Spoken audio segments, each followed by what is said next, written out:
Muito bem. Pessoal, muito bom dia. Agora oficialmente, estamos ao vivo em todas as plataformas digitais, canal do YouTube, Instagram, Facebook, né? Na Rádio Gaúcha também a gente está ao vivo. Sejam todos muito bem-vindos. Hoje a gente vai dar sequência então no nosso conteúdo que nós iniciamos na semana. Espero que ninguém tenha se apavorado e já saído, né, do componente desmatriculado, saindo correndo. Vai ser bem tranquilo, como eu falei para vocês, tá? É um conteúdo técnico, né? Mas ele é fácil de ser trabalhado. Só, obviamente, que a gente precisa prestar um pouquinho de atenção, né? E não ficar com dúvidas. Então, por favor, façam igual a Natália, tá? Se ficarem com dúvidas, lembrei de algo, tô tomando banho por cargas d'água, seja lá o porquê.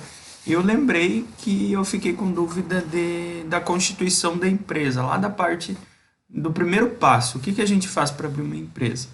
Anota, tá? Anota porque é uma forma de fazer com que a gente lembre. Eu, pelo menos, funciono muito assim, né? Com listas, com anotações. Então, anotem.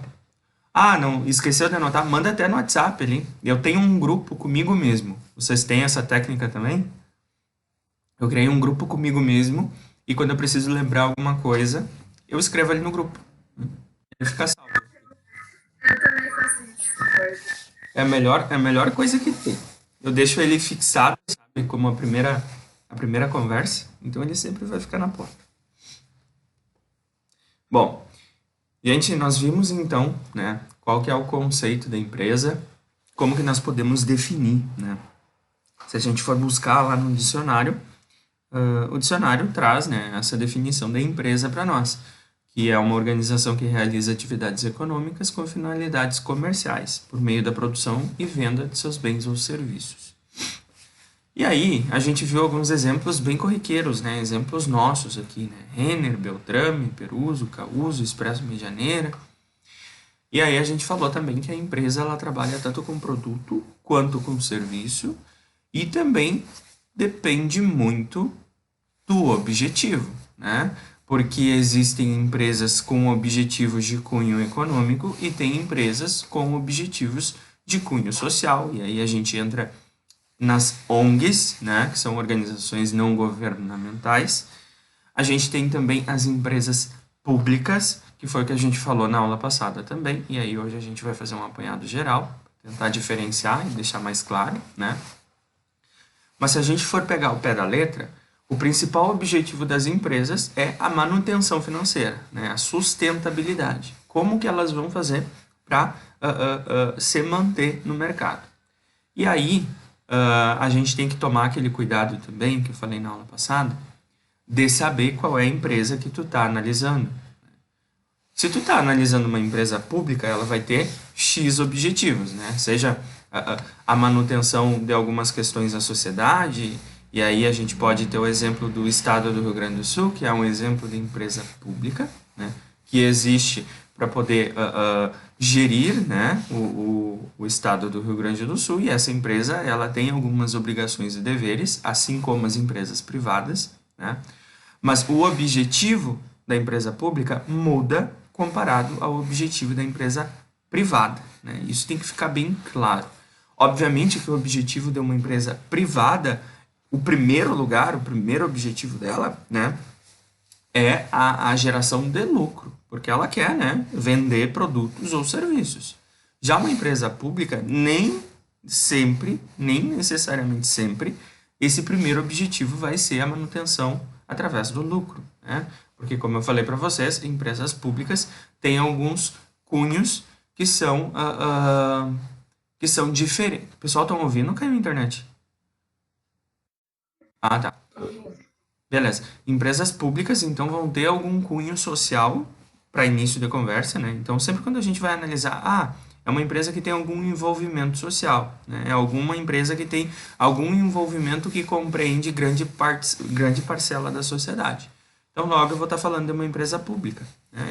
É bem fácil fazer a diferenciação da empresa privada da empresa pública, tá?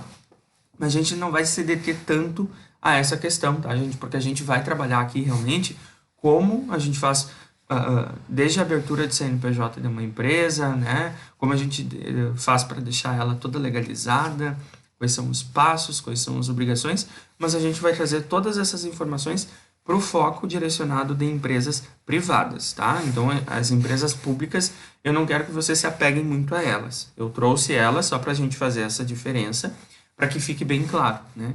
O que é uma empresa pública e o que é uma empresa privada. Bom, deixa eu dar um exemplo bem claro, né, de empresa pública. A Caixa Econômica Federal, gente, vocês acreditam que ela é uma empresa pública ou uma empresa privada? Pública, né? Por que que ela é pública?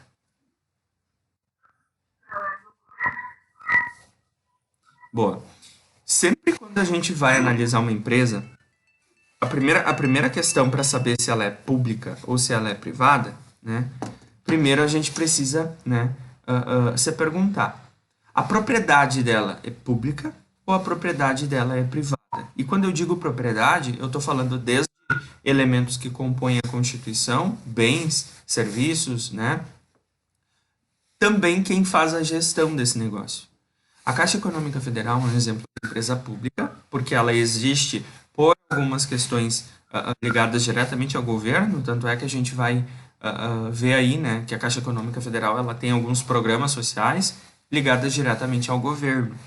E quando a gente vai analisar um banco privado, por exemplo, que é o Bradesco ele é um banco privado. Quem faz a gestão desse banco não é o governo.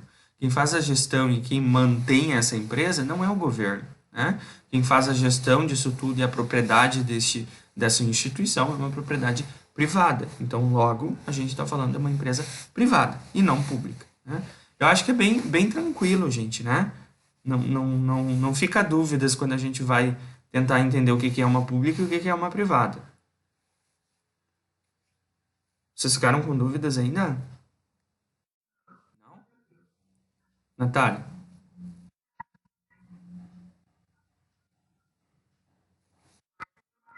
Tá, beleza.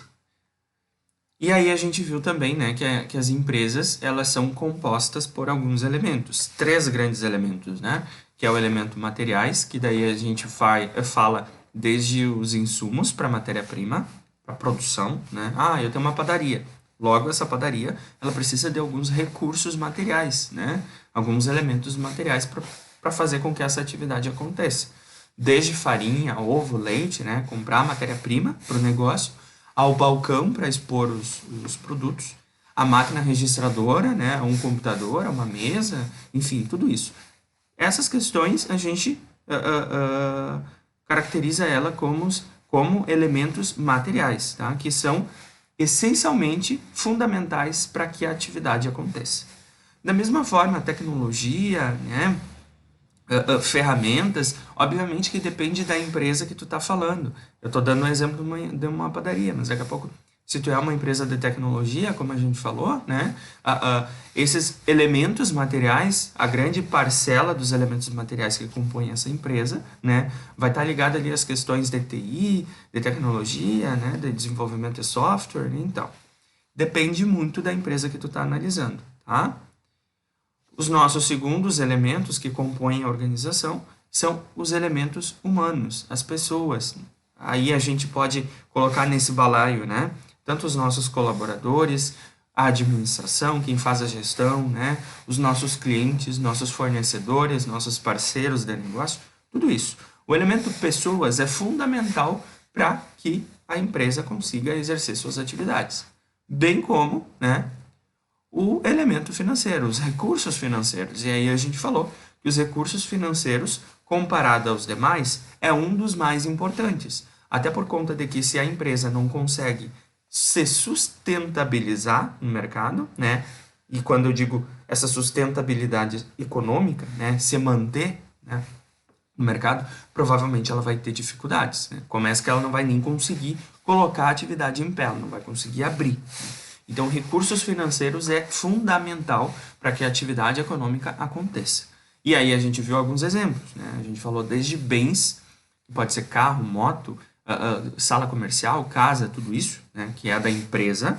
A gente falou de algumas cartas de investimento, né, algumas condições que os bancos possibilitam às empresas para que elas consigam retirar empréstimos, desde de empréstimos para conseguir manter o seu caixa, a investimentos para conseguir iniciar esse negócio, né, capital social, enfim. E a gente viu também o capital próprio dos sócios, que é o dinheiro do bolso dos caras, né? Ah, a gente vai abrir uma empresa, eu e a Natália, beleza? A gente vai entrar com dinheiro. Ah, não, a Natália vai entrar com uma sala comercial e eu vou entrar com dinheiro. Ah, a gente não tem dinheiro, mas nós temos alguma forma de conseguir condições boas na Caixa Econômica Federal, por exemplo, para retirar o empréstimo e iniciar essa atividade econômica. Então, recursos financeiros é fundamental. E aí a gente falou também sobre o que significa PJ, né? Vocês vão tomar uma surra do PJ ao longo do nosso componente, então tinha que saber o que significa PJ, né? E aí a gente entrou na nossa unidade 2, que trata sobre a criação da personalidade jurídica. E aí eu perguntei para vocês o que era personalidade jurídica, né? Personalidade jurídica nada mais é do que um termo técnico, né? Que quem traz esse termo para nós, para nossa manutenção, enfim, para a gente poder tocar abertura da empresa, desde a abertura da empresa, a legalização de empresas, tudo isso, quem traz esse termo para nós é o nosso direito empresarial, né? Que vocês viram com a prof. Roberta bem contextualizada na questão da legislação, né? Ela trouxe algumas questões dizendo o que era PJ, o que era PF, e aqui a gente só reforçou, né? Bom, criação da personalidade jurídica, a gente vai imaginar o seguinte: todo mundo sabe, né? Todo mundo conhece como que funciona uma gravidez. Simples, né? A mulher carrega um bebezinho na barriga ao longo de 9 meses. E no final desses 9 meses, o bebezinho sai da barriga, né? Toma forma de gente, né? Toma vida, né? Assume o papel de vida, né? Na sociedade. De ser vivo, na verdade, né? Bom, a partir do momento em que ele sai da barriga da mãe, ele tem algumas obrigações, ele já assume algumas obrigações e ele já tem alguns deveres, né? E, consequentemente, essa mãe vai ter que dar toda a assistência para essa criança, né? Desde comida, amamentação, né? Cuidados, vai ter que trocar fralda, vai ter que fazer tudo isso que vocês conhecem, né? A gente sabe que é bem trabalhoso. Então, a gente pode simbolizar a criação da personalidade jurídica, né? Com esse cenário. A partir do momento em que tu possibilita a abertura de uma empresa, que tu quer realmente abrir uma empresa, e aí tu passa por todo o processo burocrático para abrir um CNPJ, tu tá dando à luz a uma pessoa, né? Vamos chamar assim. Essa pessoa é uma pessoa jurídica, de responsabilidade jurídica, mas ela vai ter todas as obrigações e deveres, e tu vai ter que dar carinho, tu vai ter que dar cuidado, vai ter que dar comida, vai ter que trocar fralda, vai ter que fazer tudo isso. Ou seja, a partir do momento em que tu abre a empresa realmente, ela cria a personalidade jurídica, né? Que é a forma jurídica, para dizer para a sociedade, para dizer para toda a civilização, enfim, para os órgãos públicos, né? Dizendo: oi, eu existo, a partir desse momento eu preciso pagar imposto, a partir desse momento eu quero os meus deveres, né? Que são desde conseguir investimentos, desde conseguir regularizar minha atividade econômica, desde conseguir minha participação no mercado, enfim, tudo isso. Então, quando a gente vai falar de criação da personalidade jurídica, nada mais é do que a criação, né, dessas obrigações e que se dá a partir do momento da abertura do CNPJ. Eu acho que aqui também ficou bem tranquilo, né, gente? E essa criação da personalidade jurídica tem que ficar bem claro. Em que momento, né? Em que momento se dá? E aí a gente volta para o nosso exemplo, né, do bebezinho que acabou de sair da barriga da mãe. A partir do momento em que ele sai da barriga da mãe e que ele é registrado, né, se ele é registrado, logo ele existe, correto? A mesma coisa uma PJ. A partir do momento em que a PJ é registrada, né, na Receita Federal e na Junta Comercial, ela toma a personalidade jurídica dela, né? Ou seja, ela existe. E a partir dessa existência, ela recebe um número. Da mesma forma, esse bebezinho, quando ele nasce, ele é registrado, ele recebe um nome e ele recebe, hoje em dia é assim, né? Ele recebe um número de CPF. E aí a gente viu, né, essa diferença. Só lembrou, na verdade, porque vocês viram da aula da aula da Prof. Roberta. A pessoa jurídica, ela possui o CNPJ como documento básico, né, que mostra e comprova a sua existência, e a pessoa física, a PF, ela tem o CNPJ como documento comprobatório da sua existência. Então, eu acho que aqui também não restou dúvida, né? Bem tranquilo. Tranquilo ou não? Tranquilo. Beleza. E aí a gente falou um pouquinho então da diferença, né, novamente, das empresas públicas e empresas privadas. Propriedade do Estado. Quem gera é o Estado. Quem mantém é o Estado. Né? E quando eu digo Estado, eu não estou falando só Estado do Rio Grande do Sul, eu estou falando órgãos governamentais. Logo, eu estou tratando da empresa pública. Agora, quem faz a gestão, quem faz toda a parte de administração... Só um pouquinho, gente.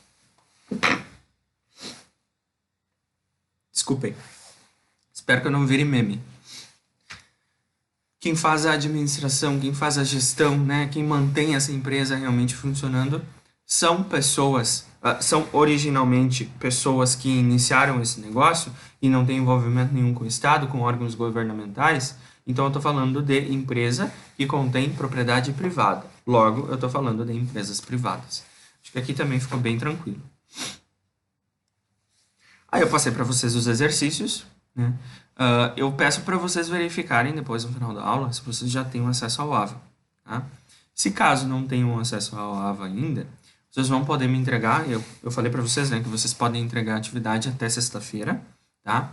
Se caso vocês não tiverem acesso ao AVA até sexta-feira, aí vocês podem me mandar tanto por e-mail ou pelo WhatsApp, que daí eu faço o ajuste manual lá dentro. Tá? Mas aqui bem tranquilo, eu acredito que vocês não vão ter dificuldade nenhuma, né? E se caso tiver dificuldade em alguma questão, é só me perguntar. Bom, dando sequência então nessa criação da personalidade jurídica, a gente vai falar um pouquinho sobre qual é o órgão que regulamenta isso. Quem é que registra? Quem é que mantém a base de dados dizendo, acabou de nascer a empresa Canecas Limitada.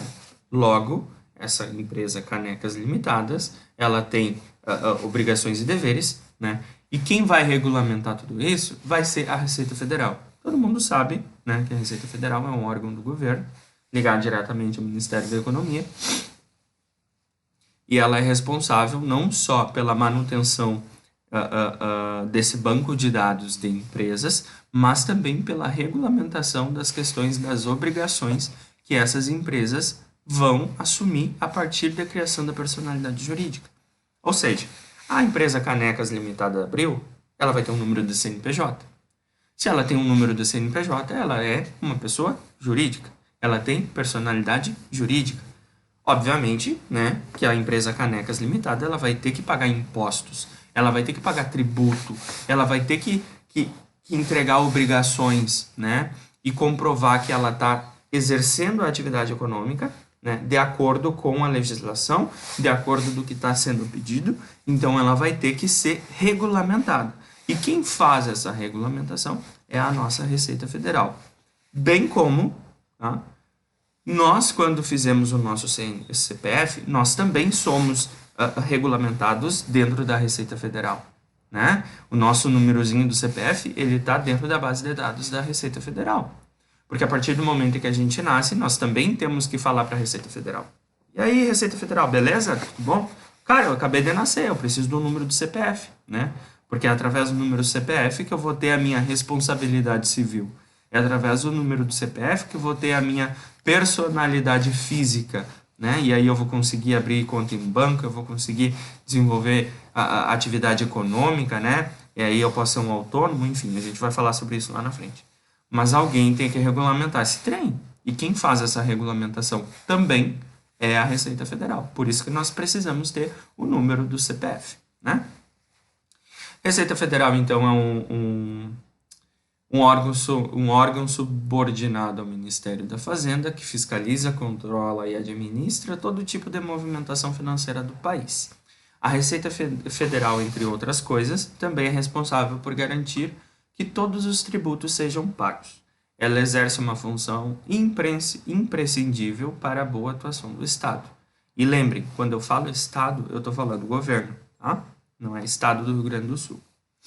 Bom, vocês já devem ter ouvido falar que a Receita Federal ela é como se fosse um agente com como é que chama? Me fugiu o termo agora.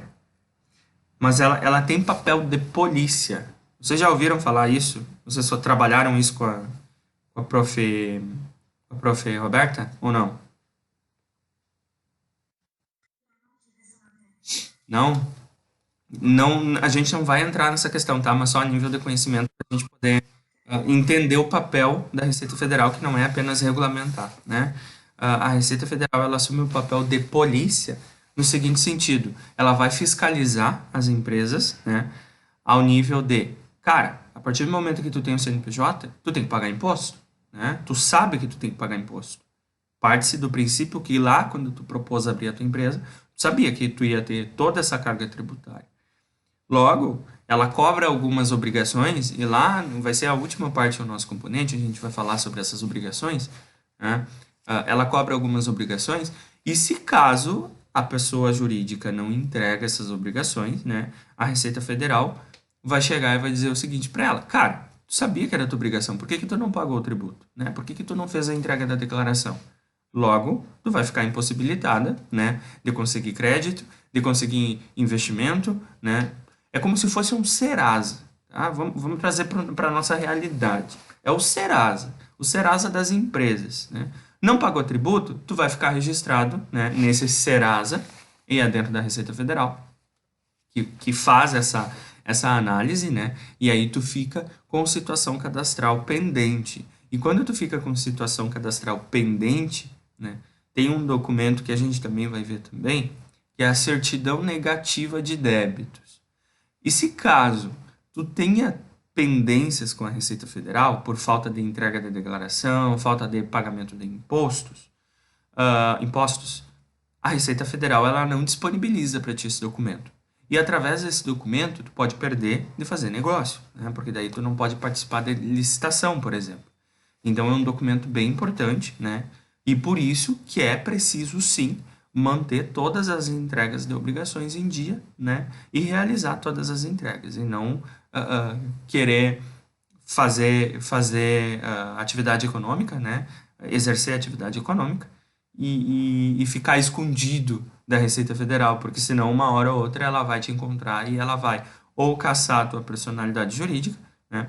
Ou ela vai impossibilitar o teu exercício da atividade econômica. E aí tu vai acabar sentando na graxa, porque a gente já falou, né, que para abrir uma empresa é bem complicado. É um processo burocrático muito custoso a nível de tempo e a nível de custo também, né? Então não vale a pena a gente querer abrir uma empresa e achar que a gente vai ser imune à Receita Federal ou querer sonegar impostos, né? Vocês já devem ter ouvido essa palavrinha mágica que o brasileiro adora tanto, né? Mas o que que é a sonegação de impostos? A sonegação de impostos é querer ser malandro. É chegar para a Receita Federal e dizer: ei, Receita Federal, beleza? Cara, olha só, eu faturei só 100 mil nesse mês. E aí tu entrega uma declaração, né? E aí a gente vai falar sobre essas obrigações. Tu entrega a declaração lá da tua empresa dizendo que tu faturou 100 mil. Tu vai pagar impostos com base nesse teu faturamento, dependendo da tua tributação. Só que na realidade, tu não faturou 100, tu faturou 500 mil. Ou seja, tu tá sonegando impostos, né? De alguma forma ou outra, esse valor que tu não declarou, ele vai aparecer de alguma forma. E quando aparecer, a Receita Federal, se ela te pegar, meu amigo, aí tu tá ferrado, né? Porque tu tá cometendo um crime, né, previsto em lei que pode ter alguma sanção penal. E outra que sonegar impostos também não é legal, né? Todos os impostos que nós pagamos, eles são revertidos, né? Via de regra, né, gente? Via de regra. O mundo não é, e o Brasil não é essa maravilha. Mas via de regra, os impostos que nós pagamos, eles são revertidos, né, através de uma empresa pública que é o governo federal, né? Eles são revertidos em melhorias ao nosso modo de vida, enfim, algumas questões da sociedade, educação, saúde, tudo isso. Pessoal, tranquilo?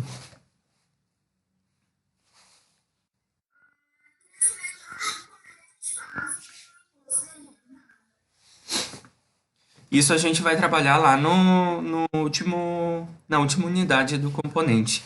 Porque assim, ó, a gente tá indo passo por passo, tá? Agora o próximo, na sequência lá, a unidade 3 é a abertura da empresa. Então, se a gente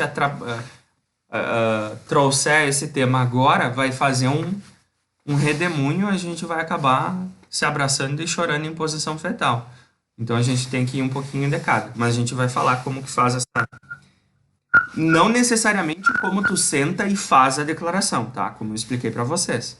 Eu não tenho esse embasamento, eu não tenho essa parte técnica da contabilidade. A gente vai falar noções, tanto é que o nosso programa do nosso componente traz isso. Noções de obrigações da pessoa jurídica, isso sim, isso a gente vai falar. O que é o imposto de renda, o porquê que tem que entregar, né? Mas agora, como que faz o cálculo? Tu pega o teu faturamento que foi 100 mil, bate com a tua folha, né? Com o cálculo que tu tem para pagar teus funcionários, e aí tu é o da tributação do Simples Nacional, tu vai ter uma redução da alíquota 5, e aí tu vai entrar na faixa dos 3%, e aí tu vai pagar tanto de imposto, através da tua declaração. Isso a gente não vai fazer, tá? Isso quem faz é os componentes da contabilidade. Senão vocês iam ir à loucura, tá? Beleza.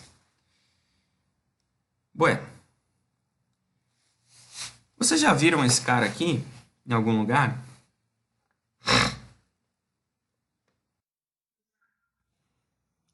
Então vocês já são familiarizadas com esse documento. Não entendi, desculpa.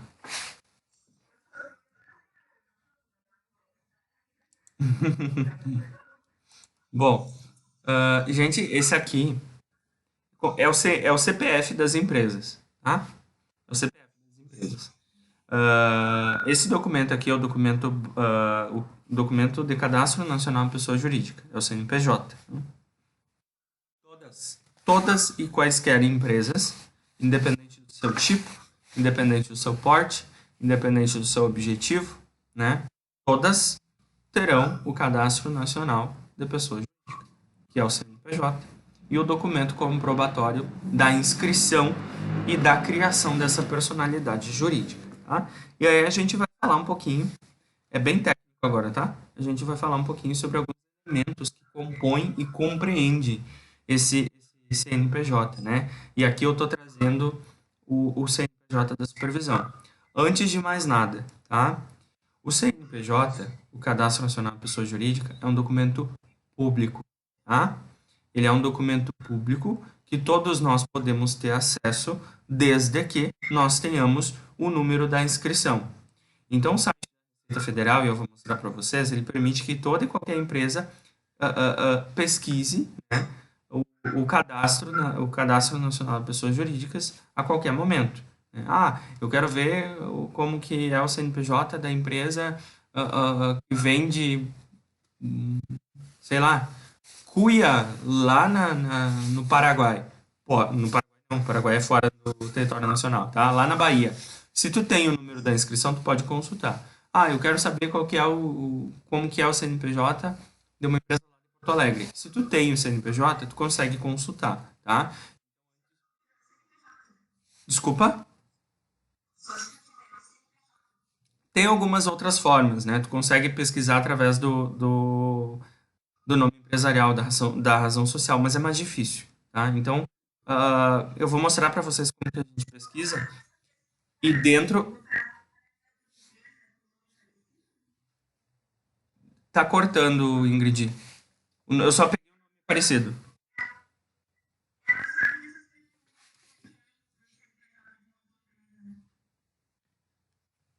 Assim, ó, na verdade, todos os fornecedores, tá? Eu vou dar um exemplo para vocês. Todos os fornecedores, né?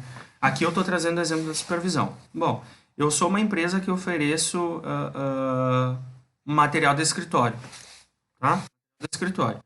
E aí a supervisão quer comprar, né, da minha empresa, os materiais de escritório. O que que eu vou fazer? Eu preciso ver se a supervisão ela tá ok na Receita Federal, né? Se o cadastro nacional dela tá ativo, né? Se tá certo, se não tá, se os dados estão batendo, aí o que que eu faço? Através do número do CNPJ, né? Eu, fornecedor que vou oferecer esses materiais, eu posso consultar o CNPJ da supervisão, entende? Então é mais uma consulta realmente para saber se o CNPJ está ativo, se aquela empresa está ativa, né? E aí dentro do CNPJ é possível também consultar o QSA. O QSA é o quadro societário. O quadro societário é a composição dos sócios da empresa.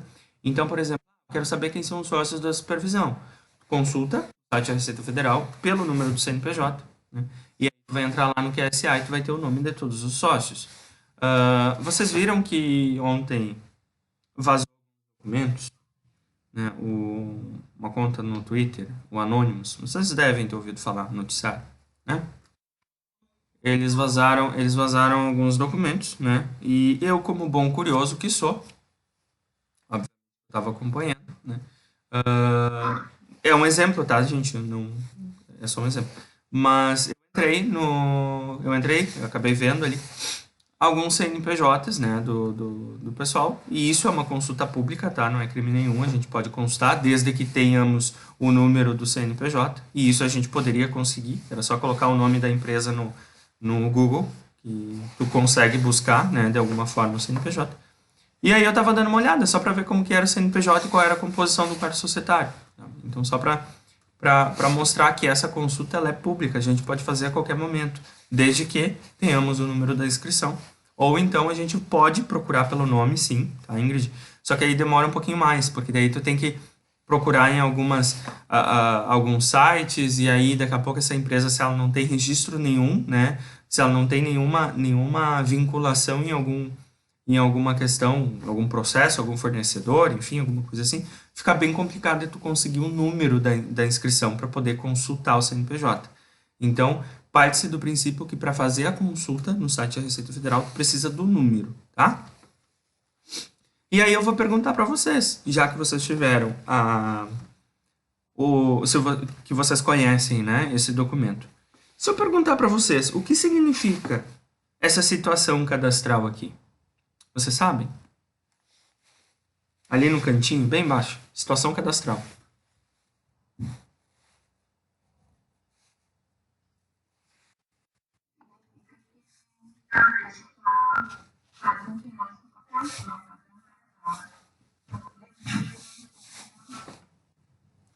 Tá tudo em dia com a Receita Federal até por ali, tá? Significa que vamos pensar o seguinte, tá? O documento nacional, o Cadastro Nacional da Pessoa Jurídica, o CNPJ, ele mostra a situação cadastral da empresa, tá? O documento já está falando, Cadastro Nacional da Pessoa Jurídica. Agora, ele não vai mostrar se a empresa tem débito, se ela não está pagando tributo, tá? Se ela está em dia com a Receita Federal, se todos os impostos foram pagos. Ela não vai mostrar isso, tá? Isso tem sim como ver, mas aí é uma outra esfera. Isso é um segundo momento que a gente vai ver, tá? Então, o documento nacional, o Cadastro Nacional da Pessoa Jurídica, o CNPJ, ele vai mostrar a situação cadastral da empresa. Desculpa, essa situação cadastral ali embaixo, está falando que está ativo, nada mais é do que mostrar que esse CNPJ está ativo na Receita Federal. Ou seja, parte-se do princípio que essa empresa está funcionando. Parte-se do princípio que essa empresa está tendo as obrigações e deveres dela. Né? Parte-se do princípio que a personalidade jurídica dessa empresa está acontecendo, está existindo. Né? Diferentemente, tu pegar um CNPJ e daqui a pouco essa situação cadastral ela pode mudar. Aqui pode estar dizendo baixada. E o que significa o baixada? Significa que esse cadastro nacional de pessoa jurídica foi encerrado, né? A empresa foi baixada, foi fechada. Ou seja, cessou-se a personalidade jurídica. Sabe quando a pessoa morre, tá? A pessoa morreu, o que acontece com o CNPJ dela? Vocês já pararam para pensar? Você cria uma certidão de óbito, que é um documento comprobatório do óbito dessa pessoa, que também é registrado em cartório, e o cartório direciona essa informação para a Receita Federal, e a Receita Federal vai chegar, vai ver a certidão de óbito e vai falar, bom, lá ele, a personalidade civil dele deixa de existir a partir do momento da sua morte. Né? Ele morreu. Logo, o que a Receita Federal faz? Ela baixa o CPF. Né? Ela torna o CPF inativo. Ela torna o CPF inativo para que ninguém abra conta em banco, para que ninguém utilize aquele cadastro de pessoa física. Né? Então, o CPF deixa de existir a partir do momento em que a pessoa vem a óbito. Né? Da mesma forma que o nosso CPF pode ficar irregular na Receita Federal por algum motivo, né? Daqui a pouco a gente não votou, né? Daqui a pouco a gente não justificou a nossa ausência nas eleições. Por algum motivo que outro, provavelmente vocês já conheçam pessoas que ficou com o CPF trancado na Receita Federal por algum motivo, né? Ou seja, esse CPF ele não foi baixado, né? A Receita Federal não baixou, ela apenas trancou, ela apenas tornou esse CNPJ, esse CPF inativo, né? Momentaneamente. E aí ela vai lá dizer o que a pessoa tem que fazer para regularizar essa situação. Da mesma forma, o CNPJ, tá? Então a gente já viu que a situação cadastral é ativa quando ela está operando, ela é baixada quando ela encerra as atividades e ela pode sim ser inativa, tá? Inapta ou inativa, muitas vezes o mais utilizado é o inapto, que significa que essa empresa tornou-se inapta pela falta de entregas e obrigações, e aí isso tem um período, tá? É uma recorrência dessa falta de entrega de obrigações, e chega até certo ponto que a Receita Federal vai falar, cara, só um pouquinho, essa empresa está de sacanagem com a minha cara, ela não está trabalhando, ela não está exercendo atividade econômica, né? E ela não está pagando as suas obrigações. O que eu vou fazer? Eu vou tornar o cadastro nacional da pessoa jurídica dela, né, inapto. Né? E aí vai forçar que essa empresa regularize essa questão na Receita Federal. Senão ela não vai conseguir trabalhar, ela não vai conseguir comprar, ela não vai conseguir vender, ela não vai conseguir tirar nota, ela não vai conseguir fazer nada. Né? E aí é uma forma de forçar a empresa a regularizar essa situação. Agora, ela tem débitos de entrega de declarações de 2 anos seguidos. Obviamente que isso não vai influenciar, né, na situação cadastral do CNPJ. Tá? É uma recorrência muito grande. É um período de tempo muito grande sem nenhuma movimentação, sem tirar nenhuma nota, né? Sem pagar nenhum imposto. E aí o que a empresa faz para não baixar? O que a Receita Federal faz para não dar esse CNPJ como baixado? Porque esse baixado só se dá após o processo de encerramento. Isso a gente vai falar, tá? O baixado só se dá... Pode falar.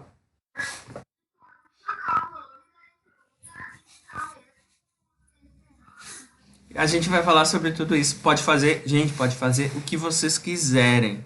Né? E assim, ó, é muito legal essa parte. É técnico, é chato, mas é muito legal. Né? E vocês vão ver que não é tão difícil. Né? Não é tão difícil. Então, a gente pode mudar o nome, a razão social.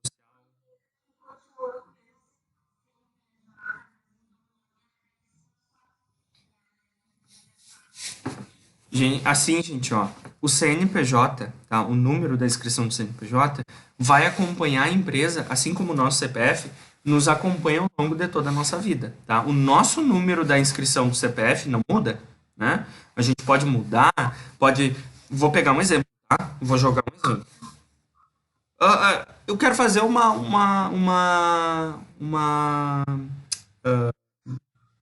vai ficar pesado esse exemplo, tá? Mas foi o que veio na minha cabeça. A partir de agora eu quero ser conhecida como Fabrícia, tá? Eu quero fazer, o meu nome social vai ser Fabrícia. Eu vou mudar o meu nome, né? Por conta da minha orientação sexual, sei lá eu o quê, né? Mas eu mudo o meu nome, mas o número do meu CPF continua o mesmo.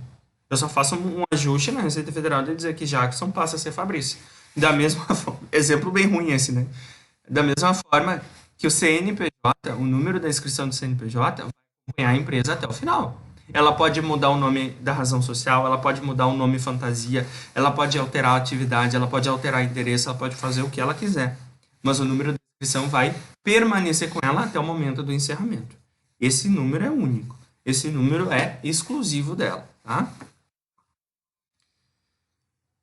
Bom, e se eu perguntar para vocês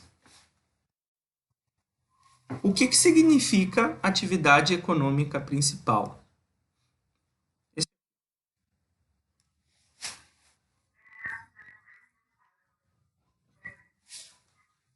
Muito bem.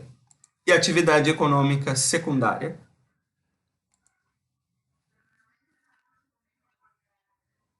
É uma questão lógica, né? Olha só, gente. A gente vai falar sobre cada uma delas, tá? Mas só para introduzir a questão. Não tem como a gente constituir um CNPJ sem determinar a atividade econômica que a gente vai exercer. Ponto. Né? Ah, vou vender balas. Existe uma atividade econômica destinada a tal. Né? E aí eu preciso que essa atividade continue no CNPJ. Então é bem isso, né? Qual será a atividade de maior movimentação financeira dentro da minha empresa? Bom, vai ser a venda e o comércio. Vai ser o comércio realmente de bala? Bom, se vai ser o comércio de bala, eu vou colocar essa atividade como atividade principal. Atividades secundárias serão aquelas, né, que eu também realizo, que eu também faço, né, e eu também preciso tirar nota, mas o volume financeiro e o volume a quantidade dessas atividades não é tão considerável quanto a atividade principal. E aí eu gosto de falar, né? Quando chega um cliente lá na supervisão para fazer uma alteração de contrato, né? Aí o empresário ele não tem muita noção disso, né? De como funciona uma alteração de contrato, qual que é a importância, o que pode, o que não pode, porque tem algumas regrinhas aqui, né? Que depende da tua tributação. E eu sempre digo também que a gente precisa empoderar o empresário, no sentido de que eu falei para vocês que não é preciso a gente ser expert em todas as caixinhas, lembra? A empresa ela é composta de várias caixinhas. Financeiro, área de gestão de pessoas, produção, enfim. Ninguém que vai tocar negócio precisa ser expert, ter PhD em todas as caixinhas. Mas o básico tu precisa saber. Então, todo cliente que chega lá na supervisão e quer alterar o contrato para incluir atividade, a gente senta com o cliente e dá uma aula para o cliente, literalmente, né? Mostrando como que funciona, quais são os prazos, os passos, né? Porque muitas vezes o empresário ele quer alterar o contrato, né? Quer alterar uma atividade, e ele quer isso para ontem. Só que não é assim que funciona, né? Nós que trabalhamos com órgãos públicos, com Receita Federal, com Junta Comercial, com Prefeitura, a gente toma paulada e taquarada de todos os lados. Tanto do cliente que quer que isso aconteça da noite para o dia, e tanto dos órgãos públicos, né, que faz a gente sentar na graxa todo dia. Porque vocês sabem bem como é órgão público, né? É tudo uma morosidade, é tudo, amanhã eu vejo, né? Principalmente a prefeitura, quando a gente vai entrar na questão dos alvarás. Então, a gente costuma sempre dar uma aula, e eu chamo de aula de empoderamento do empresário, para que ele realmente saiba e entenda como que funciona esse processo. Não é simplesmente, vou vender mesas. Vou abrir minha empresa porque é barbada abrir minha empresa. Concordo que a emissão de CNPJ, né, ao longo do nosso tempo mudou muito esse processo e hoje em dia a emissão de CNPJ está muito rápido, né, comparado a tempos anteriores. Mas até o final do processo, até que essa empresa realmente fique legalizada, né, com cadastro nacional de pessoa jurídica, com inscrição estadual, caso precise, né, com inscrição municipal, com alvará sanitário, alvará de localização, alvará de bombeiros, né, que ela possa emitir nota. Até o final desse processo, gente, demora pra caramba. Pra caramba. Hoje a gente trabalha com um prazo aí de no mínimo, 5 meses até a regularização dessa empresa ficar ok, ficar pronta, né? E a maior parte desse tempo que a gente perde é na prefeitura. A prefeitura demora muito as liberações dos alvarás. E a empresa, via de regra, a gente sempre fala isso, né? Ah, eu posso abrir a minha empresa sem ter meus alvarás? Sem que esse processo finalize? Cara, ah, via de regra, né? Se o empresário ele quer realmente fazer tudo dentro da legalidade, se ele quer realmente aguardar e não ter nenhum problema, ele não pode. Tá? Ele não pode, ele precisa esperar que saia. Mas, ao mesmo tempo, em contrapartida, a gente tem uma situação. Imagine, o empresário ele quer trabalhar, ele quer botar o negócio rodar, ele quer dar emprego, ele quer gerar renda, ele quer fazer a economia rodar, né? Então, muitas vezes a gente acaba enxergando empresários aí que abrem a empresa mesmo sem ter alvarás, mesmo sem ter inscrição municipal, mesmo sem que ela esteja totalmente legalizada. É muito difícil para nós que trabalhamos com isso analisar se está certo ou errado, né? Porque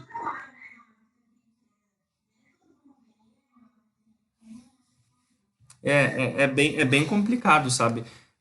E isso o empresário ele não tem culpa. Então tem coisas que a gente fala, né? Quais são as consequências que podem causar, e a gente vai ver isso também. Mas a gente não pode dizer que é errado, né? Ele querer abrir sem ter Mas enfim, né? Cada um vai ter o seu modo operante. Daqui a pouco, se o empresário ele conseguiu se planejar realmente, ele tem um recurso financeiro, né? Lembra, elemento financeiro? Ele tem recursos financeiros suficientes para fazer com que a empresa se mantenha, né? Que ele já tenha contratado funcionários, já tenha comprado ah, insumos, já tenha feito tudo, a empresa está pronta para trabalhar, né? Se ele tem condições de manter essa empresa por esse período sem que tenha que abrir as portas, show de bola. Mas daqui a pouco o empresário ele não vai ter essa condição e aí ele vai precisar abrir a empresa. Então é bem difícil para nós avaliar se está certo ou errado. Tá? A gente fala o que pode acontecer, mas fica a critério do empresário.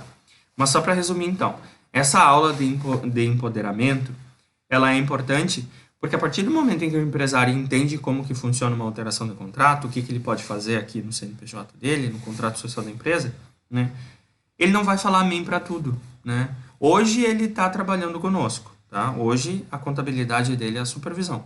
Mas amanhã pode ser que por um motivo ou outro ele saia da supervisão e vá para outro escritório de contabilidade. E a gente não quer que esse empresário vá para outro escritório de contabilidade e daqui a pouco o escritório de contabilidade vai falar para ele que a coisa é desta forma e ele simplesmente dá amém e diz, ok, vamos lá. Né? Ele precisa entender do processo. Porque a partir do momento em que eu entendo o mínimo, tá, gente? Se eu sei como funciona, se eu entendo o mínimo, fica mais fácil de eu analisar se é viável ou não.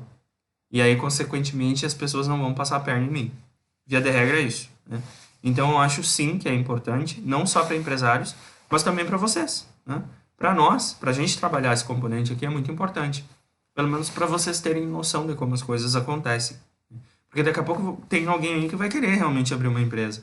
Ou daqui a pouco tem alguém que trabalha em algum lugar que a coisa não funciona da forma como a gente vai falar aqui e pode dar alguns toques. Ou daqui a pouco tem alguma empresa da família. Né? Então é importante ter esses conhecimentos mínimos em cada uma das caixinhas, porque aí a nossa tomada de decisão completa ela se torna mais fácil. Tá? Mas então, quando a gente senta com o empresário e ele quer fazer uma alteração de contrato, a gente diz que aqui na atividade econômica secundária, ele pode colocar até casa pegando fogo para vender. Já ouviram isso? Ou seja, ele pode colocar as atividades que ele quiser. Desde vender bolo, vender cadeira, vender xícara, vender celular. Ele pode colocar o que ele quiser. Tá? Obviamente, tá? Obviamente, e aí a gente vai falar sobre isso lá nos tipos de tributação. Obviamente que isso tem um impacto, tá? Um impacto contábil, tá? Da questão contábil, realmente, que vai diretamente à questão da tributação. Daqui a pouco a empresa é optante pelo Simples Nacional, que é um regime de tributação. Né? E aí o Simples Nacional ele vai dizer lá que tem algumas atividades que ele não aceita. E aí se a empresa coloca uma atividade econômica no CNPJ que é impeditiva ao Simples Nacional, vai acontecer que essa atividade, essa empresa, vai mudar de regime de tributação e daqui a pouco o imposto que ela pagava, que era 3% do faturamento, vai a 10% do faturamento. Então, é um impacto muito grande, né? Então, a gente sempre fala, o empresário ele pode botar até casa pegando fogo para vender no CNPJ. Mas se ele realmente for exercer essa atividade, tem que ter toda a análise contábil, tá? O estudo contábil para ver quais são os impactos, se vai impactar na contabilidade, se vai impactar no regime tributário, né? Se vai impactar nos impostos que ele vai pagar. Quem faz esses levantamentos é realmente a contabilidade, né? Nós, da parte de legalizações, nós somos a parte operante, técnica, né? Vamos fazer uma alteração no contrato? Beleza.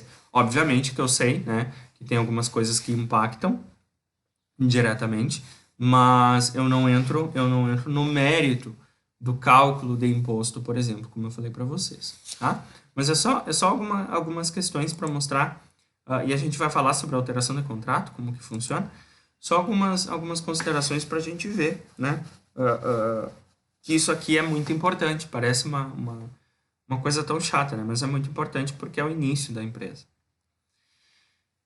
Pessoal, tranquilo? Eu peguei uma reta e me fui. Tem alguma dúvida?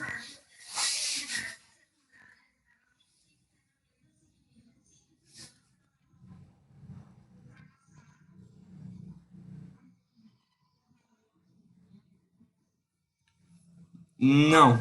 Vamos deixar para falar sobre as atividades quando a gente entrar ali, tá? Mas aí vai ficar bem tranquilo de entender. Obviamente, tá, gente? Olha só, tem que ter uma coerência, tá? Por exemplo, eu sou uma farmácia. Eu sou uma farmácia, né? Eu tenho uma empresa, uma São João, tá? Eu tenho uma São João. Aí eu quero alterar o meu contrato. Obviamente que eu não vou colocar guisado para vender, né? Atividade de comércio de carnes no meu CNPJ. Não tem coerência, né? Não pode.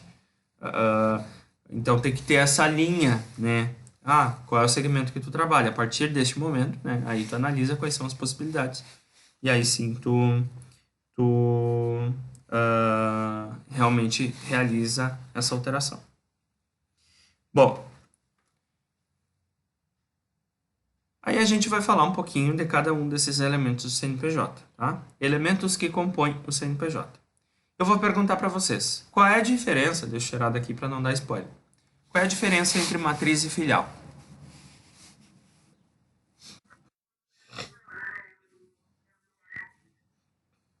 Também, né? Se a gente for analisar o CNPJ, tá?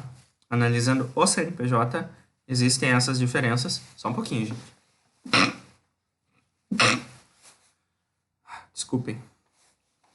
Existem essas diferenças que a gente consegue identificar no CNPJ, tá? Mas, via de regra, qual que é a função da filial e da matriz, né? Vamos pensar. Ah, tá ali, né? A matriz sim. A matriz nada mais é do que a sede, né? Vamos pensar o seguinte. Eu abri a minha empresa de xícaras, né? Xícaras, comércio de xícaras limitado. E aí o que acontece? A minha empresa, ela expande, né? Eu consigo vender bastante, enfim, aí eu encontro uma possibilidade de mercado de abrir uma filial, abrir uma nova unidade. Aí eu estudo, né? Obviamente, eu sou um empreendedor que não sai no mercado igual uma galinha sem cabeça, querendo meter os pés pelas mãos. Então eu estudo, eu vou aplicar uma pesquisa mercadológica, eu vou fazer um levantamento técnico, eu vou fazer um planejamento estratégico. E aí eu decido, né, que Caçapava do Sul é uma boa cidade, né, tem um potencial muito grande para que eu instale uma segunda unidade da minha empresa. Então eu vou para Caçapava do Sul e eu vou constituir uma filial. A sede da minha empresa continua sendo Santa Maria, continua sendo a minha empresa original, né? Mas a partir desse momento eu tenho uma outra unidade. E essa outra unidade, em Caçapava do Sul, ela está vinculada à minha sede, ela está vinculada à minha matriz, ela está vinculada ao meu CNPJ da minha matriz, né? Tanto é que se a gente for consultar o CNPJ, ele vai falar, né? Ali vocês já estão vendo, né? Ele vai falar se aquele estabelecimento ele é matriz ou se ele é filial. E aí, fica bem fácil de identificar quando a gente pega o CNPJ. Ó, a gente vai pegar o CNPJ e logo abaixo da inscrição, tá? Logo abaixo do número de inscrição, e sempre todas as empresas vão ter a mesma quantidade numérica, tá? No número da inscrição. Vai ser sempre a mesma quantidade de números. E vai ser sempre nessa disposição aqui, tá? Os dois primeiros números, ponto, 3 números, ponto, 3 números, barra, humilhar, traço, 2 números. Sempre vai ser essa disposição. E aí, para identificar a matriz, é muito fácil, né? O próprio CNPJ já nos traz a informação dizendo que é uma matriz. E também tem uma regrinha bem legal, tá? Todos os estabelecimentos matriz, após a barra, ele vai ter humilhar, tá? E humilhar ao contrário. E aí vocês vão ver, né? O 0001. Quando for 0001, eu estou falando da matriz. Ponto. Sempre. Via de regra, tá? Sempre. 0001, milhar ao contrário, 1000 ao contrário, né? É matriz. Simples assim. Da mesma forma, se a gente for pegar um CNPJ, e esse CNPJ, eu não sei se é matriz ou filial, muito fácil, né? Um adendo, tá? Como eu falei que todos os CNPJs são documentos públicos, que a gente pode ter acesso a qualquer momento, todos os exemplos que eu trouxe, né, estão à disposição se vocês quiserem consultar, tá? E por se tratar de documento público, eu não preciso da autorização para poder divulgar, tá? Então, só para... E eu peguei exemplos nossos aqui para poder ficar mais fácil de entender, né? Bueno, eu tenho um CNPJ na mão. Como fazer para identificar se esse CNPJ é uma matriz ou filial? Simples, né? Logo abaixo do número da inscrição já vai falar se é matriz ou filial. Tá falando filial? Ponto. É filial. E reparem, aqui mais uma regrinha bem legal, tá? Sempre, tá? Estabelecimentos filiais terão o mesmo número da matriz, o mesmo número inicial da inscrição da matriz, porém, após a barra, o número vai ser diferente. Conseguem identificar aqui? Ó, em cima tem um exemplo da matriz. O número da inscrição é 31.261.094. E aí a gente tem a barra, tem o 1000 invertido, mostrando que é matriz, tem o traço 86. Está falando que é matriz. Essa empresa tem uma filial. E a filial, o número inicial vai ser exatamente igual. Vocês estão vendo o cursor do mouse ou não? Eu estou mostrando aí? Ah, tá. Olha só. O número inicial da filial vai ser exatamente igual ao número inicial da matriz. Sempre. O que muda, gente, é após a barra. O após a barra, quando for filial, eu não vou ter 1000. Eu vou ter 0002. Ou daqui a pouco, se a empresa tem outra filial, eu vou ter exatamente igual, só que 0003. A empresa tem outra filial? Não tem problema. 0004. A empresa tem outra filial? Não tem problema. 0005. Até 0010, 0011, enfim. O número de filiais impacta diretamente aqui dentro do número da inscrição. Olha só que legal, né? É uma coisinha bem... É uma regrinha que talvez ninguém se dá por conta, mas é muito legal. Professor, meu senhor acabou de falar que o número da inscrição é individual de cada empresa. Sim, é individual. Só que... Só um pouquinho, gente, desculpe. Só que se a gente for analisar, olha só. O número inicial é igual da matriz. O restante muda. Ou seja, este número de inscrição é único. Este número de inscrição é individual. Este número de inscrição corresponde a uma personalidade jurídica, né? Então, não é simplesmente pelo fato de que iniciou semelhante à matriz, e isso acontece de alguns CNPJs terem alguns números semelhantes, né? Não é porque iniciou com a mesma numeração da matriz que significa que este número de CNPJ, que esta filial não tenha personalidade jurídica. Tá? Tem que ficar bem claro isso.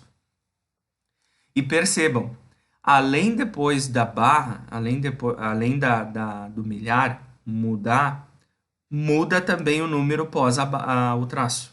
Né? Aqui é 86, aqui é 67. Isso faz uma diferença tremenda. É a mesma coisa que placa de carro. Né? Ah, tá com dúvida? Lembra da placa do carro. Placa do carro, um único número modifica toda. Né? Então é a mesma coisa do CNPJ. Né? Um único número acaba mudando totalmente. Né? Aí eu não estou falando da matriz, eu estou falando da filial. E aí a filial ela também vai ter o seu CNPJ, né, que é individual, mas consequentemente ele é vinculado à matriz. Não significa que eles são a mesma coisa. Não, tá? Ele apenas é vinculado. Bueno, olha só, esse 002 significa que esta empresa aqui, tá? A Cafeteria Cosmopolita, que fica ali na frente do Royal Plaza, sabe? A Cafeteria Cosmopolita, ela tem a matriz, que é situada ali na frente do Royal, né? 0001. Matriz, beleza. Aí ela abriu a filial. A filial dela é no Espírito Santo. A filial dela é o 0002 e esta filial vai ser a filial 1. Embaralhou? Vamos lá. Se eu sei que a minha matriz sempre vai ser o milhar, sempre vai ser 1000 invertido, então eu vou contabilizar como esse estabelecimento é a sede, então ele é o número 0, certo? A empresa abriu uma filial e o CNPJ dessa filial é o 2000 invertido, significa que é a filial número 1. Aí a gente tem uma outra filial, ela abriu uma filial lá na universidade, tá? O CNPJ vai iniciar com os mesmos números. Depois da barra, que número que eu vou ter aqui nesta nova filial?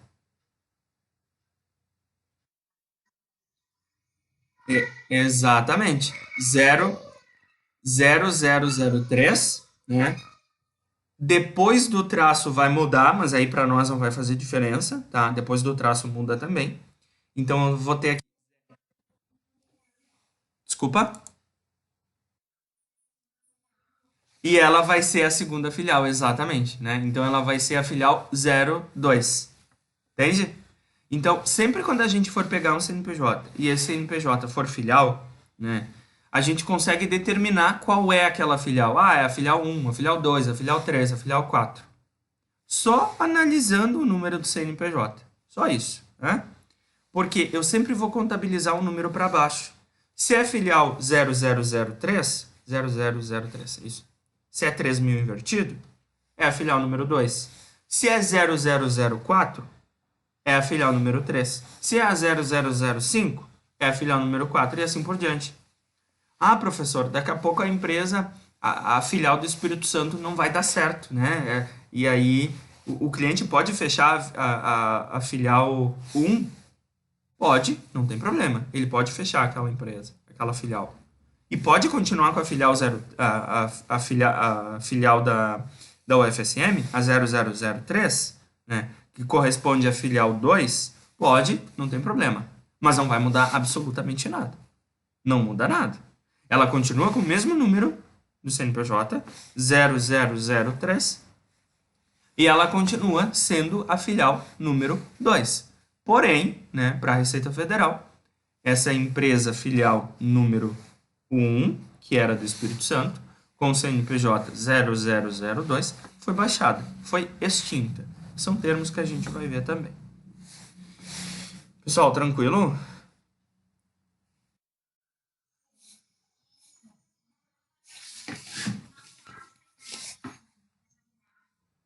Depois de baixar o CNPJ, tá? Depois de baixar o número da inscrição do CNPJ, tu não consegue reativar o número da inscrição. Aí tu vai ter que pedir uma nova inscrição, tá? Porque ela foi baixada. Ela deixa, é como se ela deixasse de existir. Tu matou, entendeu? Tu matou, simplesmente assim, tu matou a filial. Bom, pessoal, tá tranquilo? Tá, beleza. Essa razão social e nome fantasia, eu tenho medo de ir muito rápido, tá? Então eu vou indo aos pouquinhos pra gente acabar não atropelando nada e dar um tempo para vocês processar. Então, o nome social, a razão social e o nome fantasia, a gente começa e termina ele na sexta-feira. Pode ser? Beleza, então. Pessoal, por hoje era isso, então. Fico à disposição de vocês, tá? Qualquer dúvida é só me chamar. E se tiverem dúvidas lá nos exercícios também, tá?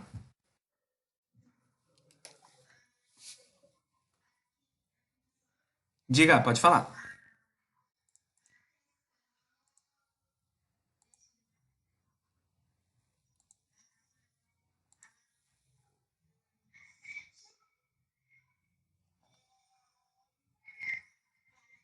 Deixa eu voltar aqui, deixa eu ver o que que é.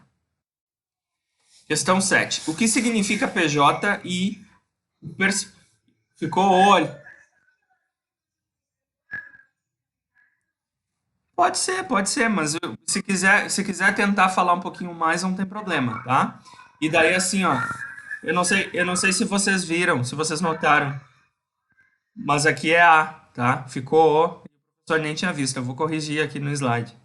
Mas é o que significa PJ e a personalidade jurídica, não é o personalidade jurídica, tá? É só um erro da digitação. E a 10, analisando a empresa SEG, a nossa escola, Albert Einstein, caracteriza os elementos que compõem a organização. Aqui é só para vocês falar, a gente já viu quais são os três elementos que compõem as empresas, né? Analisando ao SEG Albert Einstein, quais são os elementos que compõem, né? Então é só fazer essa análise e descrever ali. O porquê dessa questão 10, gente? Porque eu falei para vocês que sempre quando a gente vai caracterizar uma empresa, falar quais são os elementos que ela é composta, né? É preciso saber qual é a empresa que tu está analisando. O cenário muda, né? Vou dar um exemplo. A minha padaria, por exemplo, tá? A seis também. A minha padaria, por exemplo, ela precisa dos três fatores, né? E esses três fatores nos materiais, elementos materiais, né? Eu sei que eu vou precisar desde um balcão para mostrar os meus produtos, eu vou precisar de ovo, de farinha, de açúcar para poder fabricar os meus produtos, né? Desde a matéria-prima. Quando eu entro no fator pessoas, eu sei que eu vou precisar de um padeiro, eu sei que eu vou precisar de um atendente, eu sei que enfim, né? Agora, a questão 10, ela está falando um cenário diferente. Ela está analisando o SEG, Albert Einstein. E aí eu quero que vocês descrevam quais são esses três elementos que compõem o Albert Einstein. Certo? Tá. E a 6, quais são os elementos que compõem e quais ou qual o objetivo de uma empresa pública? Cite um exemplo. A gente falou sobre o que é empresa pública, né? A mesma coisa que o SEG é a mesma questão 10, tá? É a mesma questão 10. Só que aqui, além de falar quais são os elementos que compõem uma empresa pública, e aí vocês vão pegar um exemplo, eu quero falar sobre a Caixa Econômica Federal, ou quero falar sobre os Correios, que também é um exemplo da empresa pública, né? Ou, quero falar sobre o Estado do Rio Grande do Sul, enfim, seja lá o que for. Só que vocês também, aí a partir do momento em que tu define o teu exemplo, tu sabe que o cenário muda. Bom, se é a Caixa Econômica Federal, quais são os elementos que compõem? Se eu sei que são três, aí eu vou descrever. E aí eu parto para o objetivo, e a gente falou que empresa pública e privada têm objetivos diferentes. Só que para eu descrever qual é o objetivo dessa empresa pública, eu preciso saber do que eu estou falando. Se eu estou falando da Caixa Econômica Federal, eu sei qual é o objetivo dela. Se eu estou falando dos Correios, eu sei qual é o objetivo deles. Entendeu? Mais alguma dúvida? Em alguma outra? Pode falar.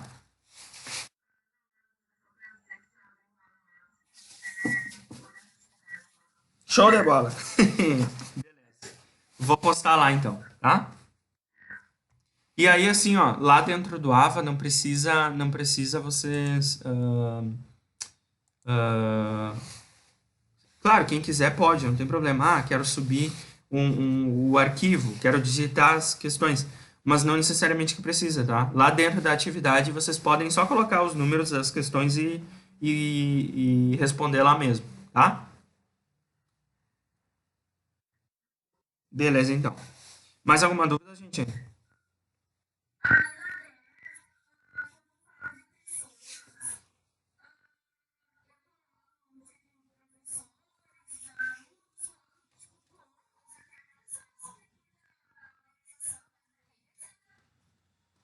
Exatamente, né? Exatamente. Se o elemento pessoas a gente viu que são a composição tanto de colaboradores, de administradores, de clientes, de fornecedores, né? Então, tu determinou que o teu exemplo é o SEG, aí quando a gente vai falar dos elementos pessoas, eu tenho que saber quem são as pessoas que compõem essa empresa e fazem a atividade acontecer, entendeu?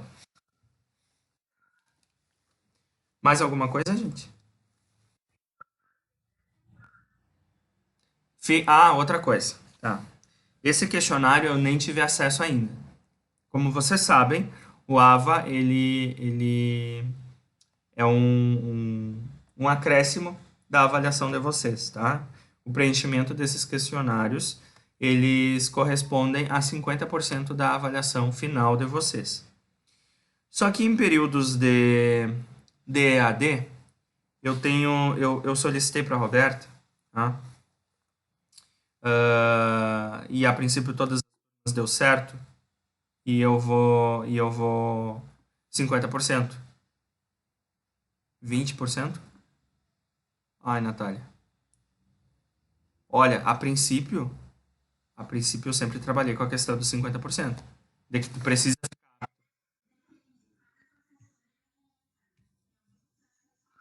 Ah, tá. Tá. Não, mas o que que eu faço, tá, gente? Olha só. Tem o questionário, tá? Obviamente que vocês precisam fazer o questionário, ficar aptos no questionário. Ficou apto nos questionários, ficou apto comigo, beleza? Ah, não ficou apto no questionário, mas ficou apto comigo, aí a gente avalia e vê o que aconteceu. Ah, não ficou apto comigo, mas ficou apto no questionário, a mesma coisa, tá? Só que assim, ó, eu tenho pedido para a Roberta, e em todas as outras turmas deu certo, e eu vou pedir para vocês também, para que vocês não tenham a obrigatoriedade de fazer os questionários, tá? Porque eu acho que esse questionário, a princípio de todos os outros, todos os demais, de todos os componentes, ele é muito fora da realidade. Ele é muito fora. Ele é fora, ele é fora do que a gente trabalha, ele é fora do que o programa nos traz, ele é fora do que ele é fora dos materiais que estão dentro do AVA, porque a determinação dos materiais e a elaboração do questionário é feita por Porto Alegre, só que aí Porto Alegre disponibiliza para nós um programa de ensino do componente totalmente diferente. Então, é meio que incoerente a gente querer cobrar o questionário, sendo que a gente está trabalhando outra coisa. E a princípio, em EAD, tá? Eu estou falando por mim, nos meus componentes, em EAD. Eu conversei com a Roberta e, a princípio, a gente tem liberado os alunos para que eles não precisem fazer o AVA dos meus componentes. Mas isso é um ajuste que eu vou fazer com a Roberta. É, sim, aí se nós tivéssemos no presencial, o que que nós faríamos? A gente ia ter uma aula inteira para discutir o questionário, tá? E a gente ia discutir as questões e a gente ia tentar fazer juntos. Até por conta de que tem questões lá dentro que o próprio professor não consegue responder, porque é muito fora, é fora, né? E aí pode ser que talvez Porto Alegre veja esse vídeo depois e acabe demitindo o professor. Mas é verdade, eu já reclamei para a coordenação, eu já reclamei para o Roberto. É uma unanimidade. Todos os professores acham também a mesma coisa, né? Então,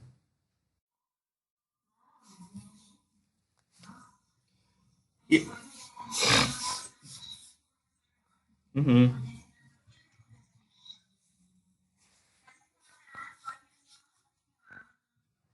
Sim.